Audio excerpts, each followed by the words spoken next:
The Baltimore Ravens offensive line has been a problem all season long.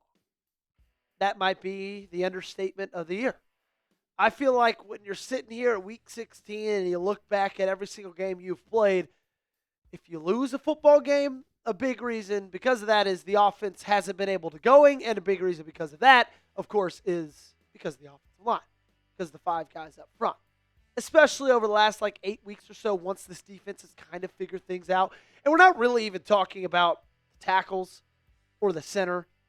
We all know who we're talking about. We all know who the dead weight is on this front five, and it's the two guards, Andrew Vorhees and Daniel Faalele. I mean, I know PFF isn't gospel, but just look at their grades. The best combined grade for both of them in these 6 combined statistics is a 60.1, and that's Andrew Vorhees' overall grade.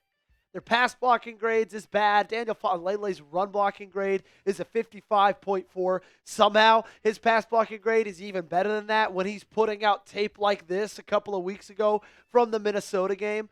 We wonder why Lamar Jackson's been hurt all season long. It's because things like this happen, right? And he just sometimes doesn't even actively try to do anything. He likes just sitting here, resting his legs, taking up space, taking up breath. There's one play every single week where we could get this exact screenshot of Daniel Faalele just being 100% motionless.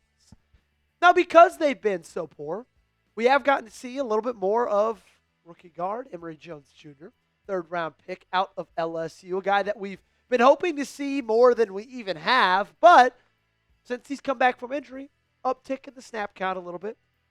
You saw him for the first time on Thanksgiving against the Bengals, 16 snaps in that game, 3 snaps in the most recent game against Cincinnati, the Pittsburgh game. In between the two of those, you did not get to see him at all.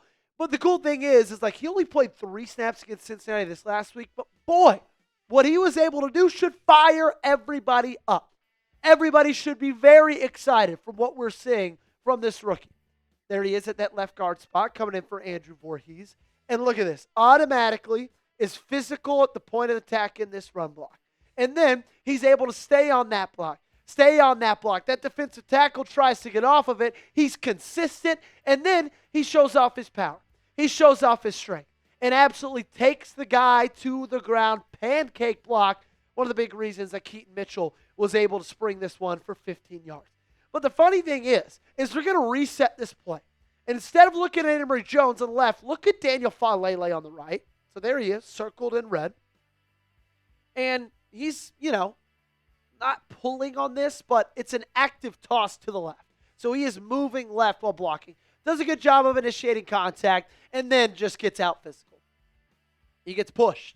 And because it's Daniel Faalele, and he's the least athletic player out there on the football field every single week, he almost falls down to the ground, flat on his face. Does this look like somebody who's able to block anybody right there in that particular screenshot?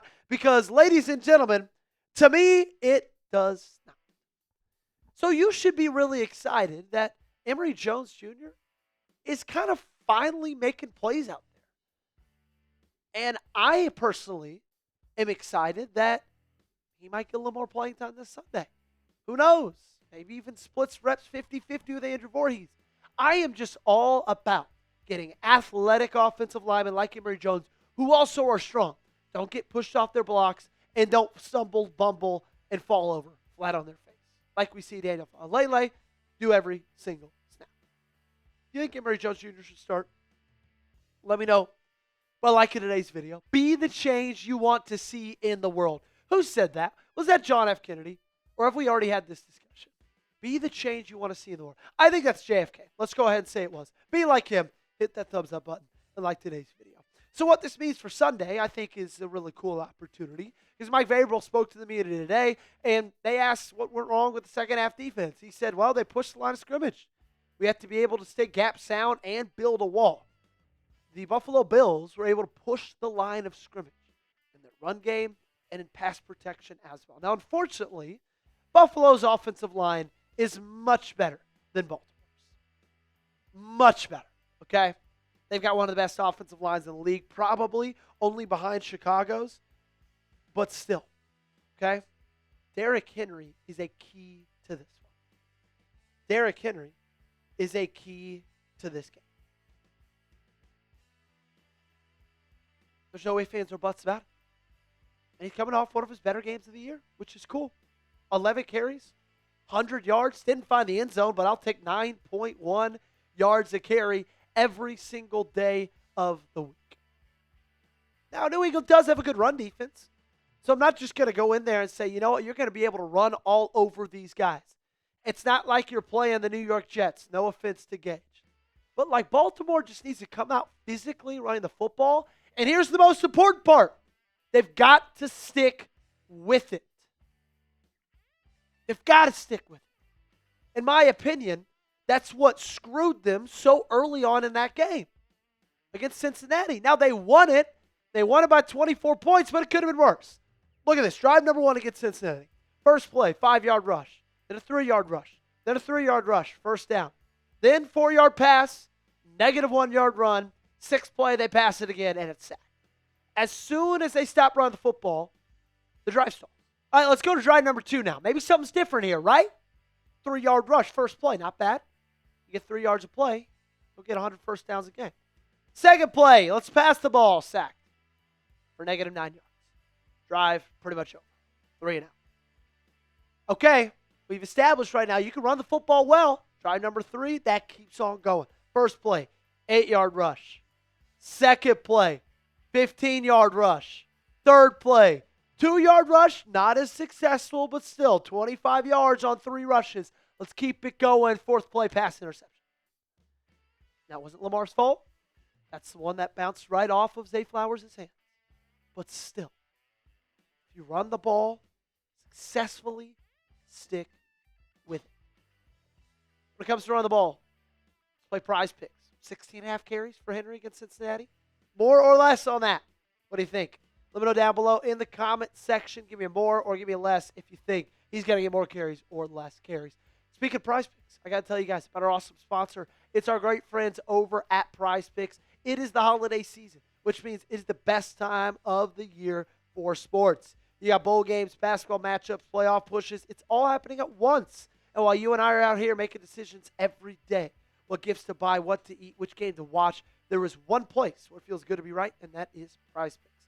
My wife, coming into this season, could not even name 4 pro teams. Then we started playing on Prize Picks now every Saturday night. We're breaking down who she's picking for a lineup. It's the most exciting way to watch football. Prize Picks now is early payouts. If your lineup gets off to a hot start, you may now have the option to cash out those winnings before the game even finishes. On Prize Picks, how you play is up to you. If you want flexibility, choose Flex Play, where you can get paid even if one of your picks misses. And if you want the biggest payouts, go for the Power Play. Here's my Prize Picks lineup for Sunday's game against the New England Patriots. Give me the more on Drake May, 239.5 pass yards. More, Derrick Henry, 4.5 receiving yards. And give me the less on Lamar Jackson, 13.5 yards longest rush. Download the Prize Picks app today and use code CLNS to get $50 in lineups after you play your first $5 lineup. That's code CLNS to get $50 in lineups after you play your first $5 lineup. The link to this promo is in the comments and description of today's video. Prize Picks, it's good to be right. Let's round this thing out with some injury news, okay? 6 players not practicing today, and for the 6th straight week, Lamar Jackson is one of them, okay? Now, it's not injury-related. It's an illness, so I think that is a little bit positive, but still, you had Lamar, Ronnie, Roquan, Kyle Van Noy, Chidobe Awuzie, and Teddye Buchanan. Obviously, Teddy's not playing another practice for the rest of this season. This is big right here because there's a lot of really good players on that list. Now, we heard from John Harbaugh yesterday, and he said that Ronnie Stanley and Cheeto most likely would be a game-time decision come Sunday. I have no, scares. I'm not scared at all about Lamar Jackson missing time. We've gotten used to him missing time during the week of practice anyway. So, not super, worried about that. But still, illness, something to monitor at least. Hopefully, Ronnie Stanley, Cheeto, and Roquan will be back for Sunday's game. Bateman was back at practice. I guess that's exciting. Rashad Bateman has left a little to be desired for me.